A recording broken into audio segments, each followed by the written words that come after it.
It was April 1945, the final days of World War II. All across Europe, cities were burning, skies were filled with smoke, and hope was hanging by a thread. The Allied forces were deep inside Germany, fighting tooth and nail to bring the Nazi regime to its knees. Every mile forward came at the cost of blood. Every breath on the battlefield could be the last. Among the rumble of tanks and shattered buildings, there was one tank, just one, that carried more than armor and firepower. Its name was Fury. Inside Fury were 5 American soldiers, each carrying their own pain, their own scars, but united by one thing: survival. Leading them was a battle-hardened commander known as War Daddy. He wasn't just a soldier, he was a protector, a fighter, a man who refused to back down no matter what stood in his way. Inside Don's tank, Fury, there was a team of 5 soldiers. This team had been fighting together since the early days of the war, and they had already defeated many enemies. But during one of the battles, one of their own team members named Red was killed. By this time, Germany was on the verge of losing. Even though the Germans still had powerful tanks and deadly weapons, the American troops were smart and strategic, fighting with great skill. In fact, the Americans had now entered deep into Germany. If they could launch a strong attack from inside the country, they would most likely win the war. Now, after the recent battle where Red died, the rest of the team was in shock and mourning. Their tank had also taken some damage, so they quickly repaired it. Because staying in one place too long during war is never safe, they had to get moving fast. After fixing the tank, they headed toward their military camp. At this point, the American soldiers had set up a base inside German territory. Each member of Don's team had a nickname. For example, a religious guy was called Bible, a sneaky attacker was called Gordo, and the energetic one was named Grady. Since one of their members had died, the army decided to send in a new soldier to join Don's crew. His name was Norman. As soon as Don saw Norman, he got angry. Norman was very young, completely new to the army, and had no experience with tanks. Don asked, "What are you good at?" Norman replied, "I'm a great typist. I can type very fast." This made Don even more upset. He thought, why would they send someone like this to us? Don pointed to the tank and said, "See that? That's our home now. Go there, but don't bother anyone." Norman went to the tank. The other team members looked at him and were surprised, wondering how such a young and clueless kid could be with them. Norman was told to clean the inside of the tank. While cleaning, Norman was horrified. There was blood everywhere, pieces of body parts all over. He got sick and threw up. Then, when he came outside, he saw something even worse, a truck full of dead American soldiers. Their bodies were rotting. That's when Norman started to realize the true horror of war. Around this time, an enemy German soldier was brought in. Don came to Norman and asked, "Have you ever killed someone before?" Norman said, "No." Don handed him a gun and said, "Watch closely how we handle this. You'll have to do it soon too." After this, Don and his team, along with 4 other tanks, moved forward for another battle. Along the way, they saw hundreds of German civilians fleeing the area. Since they were just ordinary people, the American soldiers let them go without harm. During the war, there was an unspoken rule: you don't kill civilians. Don was leading the entire tank unit. He warned everyone that German soldiers might be hiding among the crowd of people, so everyone had to stay alert, and he made sure even Norman understood this clearly. The tank convoy kept moving through the road, and above them their fighter planes were flying. Everything was going fine, but suddenly, some hidden German soldiers attacked the tanks. Luckily, Don and his crew managed to take them down quickly. The attackers were just a few in number. Here's the twist. Norman had actually seen those enemy soldiers earlier, but he didn't fire. When Don found this out, he got really angry. Norman tried to explain. He said, "They looked younger than me. I just couldn't bring myself to shoot them." Don snapped back, "Look what those young boys did to our tank. They killed our men. If you don't kill them, they won't hesitate to kill you. Next time, don't make that mistake." They kept moving forward and soon reached a battle zone near a narrow pass. This place was under heavy conflict. Both sides were fighting from opposite ends. Don met with a senior officer there. The officer said, "I asked for 10 tanks, but you've shown up with only 4. With this few tanks, it's going to be hard to hold the line." Then he explained the real problem. "One of our units is stuck out in the field. They're fighting the Germans but losing badly. The enemy has strong weapons and has already killed many of our soldiers." He added, "The ones still alive, I want to save them. We've already lost too many men. Don, do you think you can help get our guys out?" Don replied firmly, "Not only will I get our men out safely, I'll also push back the Germans." With that, Don led his tank crew toward the battlefield. Through the binoculars, they saw German forces hiding behind bushes, firing at American soldiers. Still, Don moved into the field. His men followed the tank closely, using it as cover, which made it hard for the enemy to get a clear shot. The wounded American soldiers also started crawling behind the tank for protection. When the Germans saw what was happening, they opened fire non-stop. In that moment, some U.S. soldiers were killed. Norman and a few others had a critical job, using the tank periscope to spot hidden enemy soldiers. As soon as they marked the enemy positions, Don gave the order to fire. Their strategy was clear. First, destroy the German tanks, then take out the remaining enemy soldiers. But this wasn't easy. The German tanks were strong and well hidden. Don had a bold plan. Instead of hiding, they would move directly toward the enemy. That way, the Germans would be forced to reveal their tank positions by firing first. Once they knew where the fire was coming from, they could aim better and fight back hard. That's exactly what they did. And at one point, their strategy worked. They pushed the Germans back. But during all this, Norman was getting more and more terrified. He was still young, and now he had to fire at real people. The reality of war was hitting him hard, and he was starting to lose his calm. Anyway, the American forces finally took control of the area. In this battle, Don and his team came out victorious. Seeing all this, Norman quietly broke down in tears. Don walked over to him and said, "The place you're standing in. A very close friend of mine died here. It was the Germans who killed him. That's what they do. And our job is to stop them. This is war. You have to understand that. This isn't about feelings. This is about duty. You have to think with your head, not your heart." Just then, a German soldier walked up and surrendered voluntarily. He said, "I give up. Please don't kill me." Don called Norman over and said, "Look, this is our enemy. Now you're going to shoot him. Aim for the middle of his back." But Norman refused. He said, "But he surrendered. We shouldn't kill someone who gave up." Don got furious. He hit Norman and yelled, "You need to learn how to kill. That's what this is." Then he forced Norman to pull the trigger, guiding his hand. Norman started crying uncontrollably. Afterward, Don brought him back to the others. The team told Norman, "Don't take it personally. He's lost the person he cared about most in this war. If we're still alive today, it's because of him. He's not trying to hurt you. He's trying to prepare you to survive." Soon they moved forward to their next destination, a war-torn city. Everything there was completely destroyed. Dead bodies of people and animals lay scattered on the streets. Some helpless survivors were seen gathering food from the corpses of animals. There were also bodies hanging from poles. Those were German citizens who had refused to fight for Hitler. As punishment, Hitler's men had executed them and left their bodies hanging. Don's team entered one area and immediately came under gunfire from German troops. They fired back right away, and with heavy weapons, they destroyed several enemy buildings. Norman was also firing now. He had come to accept that this was what he had to do. Within a short time, Don's unit took full control of the area. The remaining German soldiers surrendered. They also found young children being forced to become soldiers. Don's team let them go. However, there was one enemy leader, and they made sure to eliminate him. After the battle, everyone celebrated the victory. Don came up to Norman and asked, "Are you still feeling bad?" Norman replied, "No. I'm doing this for my country. I have no reason to feel bad." Later, Don took Norman to a small house where two German girls were living. He handed one of them some eggs and asked her to cook them. They were going to have lunch there. In those days, it was common for both sides to exploit local women during wartime.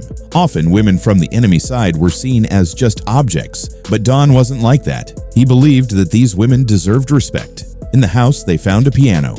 Norman sat down and started playing it, and he played beautifully. One of the girls, Emma, was impressed. She joined in, singing softly along with his music. Something gentle and sweet started growing between Emma and Norman. After the food was ready, the rest of the team arrived. They were surprised to see such a nice meal, and a beautiful girl like Emma sitting next to Norman. Some of the guys started making rude comments and acting disrespectfully toward her, but Don got angry, and the moment he raised his voice, everyone went quiet. No matter what thoughts they had, they all feared and respected their leader. Soon after, the group was ordered to head out for another mission. Emma didn't want Norman to leave, but in war, there's no space for love or emotion, and he had no choice but to go. In the next scene, Don is called in by a senior officer. The officer tells him, "A large German platoon is moving toward this city. Their number is huge, way more than what we have here. If they manage to enter this city now, they'll wipe us out in seconds.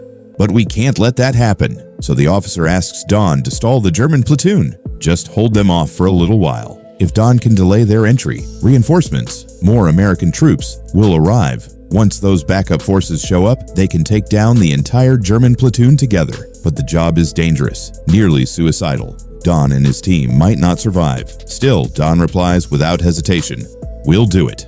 We'll hold them off." Meanwhile, Norman and the others begin preparing to move out. But then suddenly, a massive airstrike hits. German warplanes drop bombs on the area. One of the bombs destroys the house where Emma lived, and tragically, Emma is killed. This breaks Norman's heart. He feels deep pain, but there's no time to grieve. Not long after, Norman climbs back into the tank, ready to fight again. Their journey continues. Don and his crew begin moving toward the city, but something terrible happens along the way. Out of nowhere, gunfire rains down on their tank. It becomes clear German tanks were hiding nearby, waiting in ambush. They had guessed Don's team would come this way, so they set a trap. But the real danger wasn't just the ambush, it was the tank that was attacking them. It was a Tiger tank, the most powerful and feared tank of World War II. The German Tiger tank was a beast. On its own, it could destroy 10 regular tanks. Don's group had 4 tanks, but even all 4 together couldn't stop the Tiger. A fierce battle broke out. Within moments, 3 of Don's tanks were destroyed. Only one was left, Fury. Don quickly took command. He shouted, "Keep Fury moving in circles. Don't let the Tiger lock onto us." He used his tactical mind. They had to stay mobile, dodge the Tiger's aim, and wait for the right moment. The Tiger couldn't get a clean shot. Then, finally, when the Tiger tank moved into the open field, it paused, and that's when Don made his move. They opened fire immediately. Fury blasted the Tiger from the side over and over, angled strategic shots. After a brutal exchange, the Tiger tank was finally destroyed. It was a hard-won victory, a smart, bold move led by Don. Even though some enemy soldiers were still alive, Norman took them down all by himself. Everyone inside the tank was shocked. Even they couldn't believe what he had just done. But now it was clear they couldn't keep fighting with just one tank. Don said, "We'll keep moving slowly. Our reinforcements will arrive soon. Once they do, we'll be strong enough to stop the enemy." So they continued ahead with only the Fury tank. But suddenly, a landmine exploded. The blast broke the tank's tread, and now the tank couldn't move. Fixing it would take a lot of time, so they made a decision they would spend the night there. Don told Norman, "Go up to that hilltop. If you see enemy troops coming, come back and warn us right away." Norman climbed to the top of a hill and hid behind some rocks. A little while later, he saw something terrifying. A massive German platoon was heading their way. Norman rushed back to the others and said, "Big trouble. A huge enemy force is coming. They don't have tanks, but they've got at least 300 soldiers." Hearing this, the team panicked. One of them said, "There's no way we can stay here. We've got to fall back now, or we're all going to die." But Don stood his ground. He said, "I've fought many battles in my life. My tank has never backed down, and it won't start today. I'm going to fight." The others tried to convince him. "Don, this is crazy. There's just a handful of us. How can we take on hundreds of soldiers? We've done enough for our country. Let's just go home, get some rest for once." But Don looked at them and said, "You go home if you want, but this tank is my home. And even though it can't move anymore, it can still fight. It still has guns. It still has ammo." He paused for a moment and then said, "Today, I'm going to make history. This tank will take down wave after wave of enemy troops and become a legend." Hearing Don's words, something shifted in the group. Their fear turned into courage. They decided if this is the end, they'll go down fighting. They began preparing for battle. They surrounded the tank with burning corpses, so from a distance, the Germans would think the tank had already been destroyed. Then, they all climbed inside and waited. This was it, their final stand. As they sat there, knowing the enemy was coming, they shared a few final jokes and laughs. Not because they weren't afraid, but because they wanted to face death with smiles on their faces. Not long after, the German soldiers finally arrived, moving closer to the tank. Inside the tank, Don and his team were fully ready. The moment one German soldier tried to peek into the tank, Don opened fire, and a fierce battle broke out. They fired non-stop from the tank, unleashing shell after shell on the enemy. Nearby buildings were blown apart, giving the Germans nowhere to hide. The sheer speed and intensity of the firing threw the enemy into total chaos. Their tank couldn't be pierced by bullets, so the team inside felt confident. They blew up several German trucks and flames spread all around. The enemy couldn't believe that a single tank could be this destructive, but soon their ammo began to run out. Still, Don refused to give up. If they stopped now, the Germans would rush in and kill them all. He remembered that there was extra ammo stored outside the tank, so he decided to go out and retrieve it. Norman and another soldier volunteered to cover him. To protect themselves, they fired off smoke shells, filling the battlefield with thick fog. But the Germans had figured out that Fury was running out of ammo.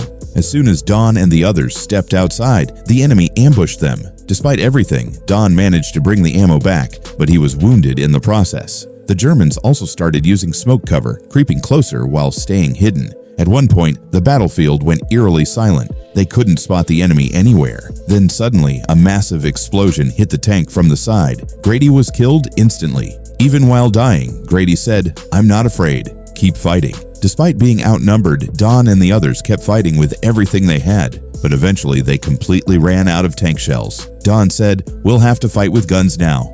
Let's go outside." The Germans kept getting smarter with every move. The team stepped out and began firing from all directions. Don's gun was nearly empty. Bible tried to bring him more weapons, but he was killed before he could hand them over. A short while later, a grenade landed inside the tank. God tried to shield Norman from the blast, but he too was killed. Now, only Don and Norman were left alive. At one point, Don was shot in the shoulder and he crawled back inside the tank. Norman said, panicking, "Sir, I'm scared. Let's surrender. Maybe they'll let us live." But Don replied, "Don't. If you surrender, they'll torture you before killing you." Then he added, "Listen, Norman, I'm going to save you. You need to survive and tell the world our story. The world has to know what we did here today." Don pointed to a hole under the tank and said, "Crawl out through there. Hide beneath the tank. I'll set off a grenade inside so it looks like everyone is dead. They'll never know you're alive." Norman followed his orders. He crawled underneath and stayed hidden. Inside the tank, Don made his final stand and was killed in the explosion. Later, when German soldiers came to inspect the tank, they found it completely burned and silent and left, thinking no one had survived. The next morning, American reinforcements finally arrived. They searched the area and found only Norman alive. He was rescued and taken to a hospital. Still in shock, he couldn't believe he had survived. As they drove him away, he looked back one last time and saw Fury, the tank, still standing tall, battered and broken, but never defeated. And that is how the story ends. Friends, if you enjoyed the video, don't forget to give it a like and drop a comment to let me know what you thought. Most importantly, make sure to hit that subscribe button. Your love and support are what keep me going. Thank you so much for watching.